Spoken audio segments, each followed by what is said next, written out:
بیان احوال جنگ احد۔ ایک روایت میں آیا ہے کہ مشرکوں نے جنگ بدر کی ہزیمت کے بعد لڑائی کا سامان پھر تیار کر لیا اور اس وقت سردار ابو سفیان تھے۔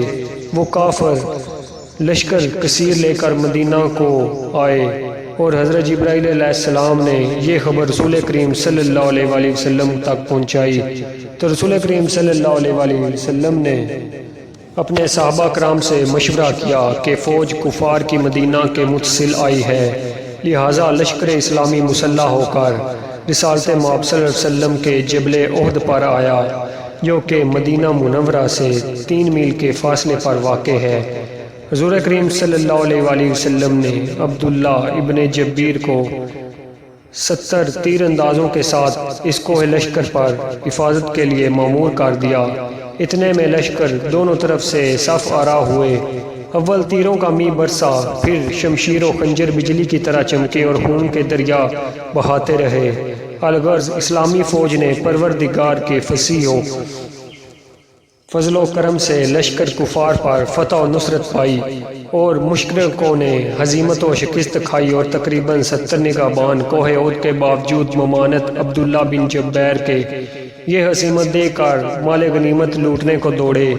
کفار کی فوج موقع کو غنیمت جان کر اس پہاڑ پر پہنچی، کیونکہ ان میں لالچ آ چکا تھا مال غنیمت کا، اور کفار غالب آئے اور پھر لشکر اسلام مغلوب ہوا، اور پھر اس مغلوبیت میں 70 آدمی شہید ہوئے اور کچھ زخمی بھی ہوئے، اور رسول کریم صلی اللہ علیہ وآلہ وسلم کے دندان مبارک بھی اس جگہ پر ایک پتھر کی ضرب شدید سے شہید ہوئے تھے، اور آپ کے دہنے مبارک سے خون بہا، اور ایک صحابی اپنی پگڑی سے آپ کا لہو مبارک پونچھنے لگا۔ ابلیس لعنتی یہ دیکھ رہا تھا، اس نے دیکھتے ہی پہاڑ پر چڑھ کر پکارا کہ اے لوگو، محمد ابن عبداللہ مقتول ہو گئے ہیں۔ یہ بات سن کر کافروں کے ذہنوں میں خوشی دوڑی، لشکر اسلام پر حملہ کیا۔ اس وقت بہت سے مسلمان مجروح ہوئے اور کتنے ہی شہید ہو گئے، اور چند لوگ غازی بنے اور بعض بھاگے۔ اصحابہ کبار وغیرہ رسول کریم صلی اللہ علیہ وآلہ وسلم کی خبر گیری کو آئے۔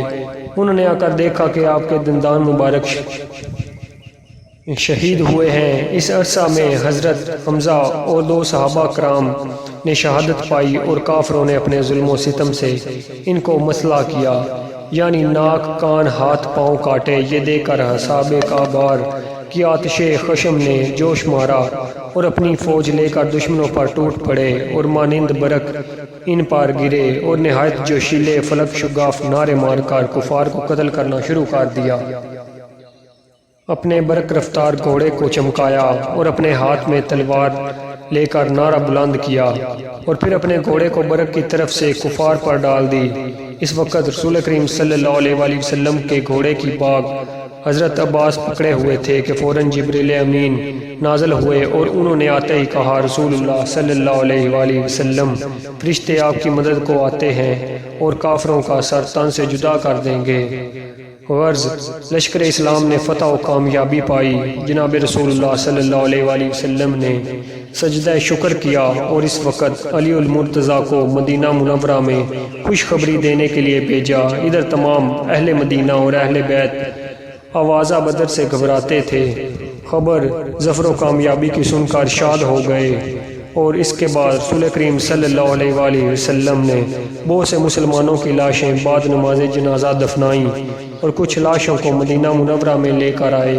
ایک روایت میں ہے کہ ایک بڑھیا نے اپنے بیٹے اور بھائی کو دیکھ کر کہا کہ اگر 1000 بیٹے اور بھائی ہوتے تو بھی میں رسول کریم صلی اللہ علیہ وآلہ وسلم پر تصدق کرتی۔ اور رسول مقبول صلی اللہ علیہ وآلہ وسلم اپنے صحابہ کے ساتھ مدینہ منورہ کی طرف تشریف لے گئے۔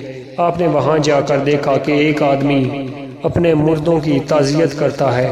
رسول کریم صلی اللہ علیہ وآلہ وسلم نے یہ سن کر فرمایا کہ اگر حمزہ رضی اللہ تعالیٰ عنہ کا کوئی ہوتا تو ان کو بھی کوئی تعزیت کرتا۔ یہ فرمان سن کر سب مردوزن اپنے مردوں کو چھوڑ کر حضرت حمزہ رضی اللہ تعالیٰ عنہ کی تعزیت کی، بلکہ اب تک ملک عرب میں یہ رسم جاری ہے کہ کوئی بھی کسی مردے کی تعزیت کے واسطے آئے تو وہ پہلے تعزیت حضرت حمزہ رضی اللہ تعالیٰ عنہ کی کرے گا اور بعد میں اس کی کرے گا۔ جس کے واسطے وہ وہاں گیا ہے، اس واقعہ کو اسی پر اکتفا کرتا ہوں۔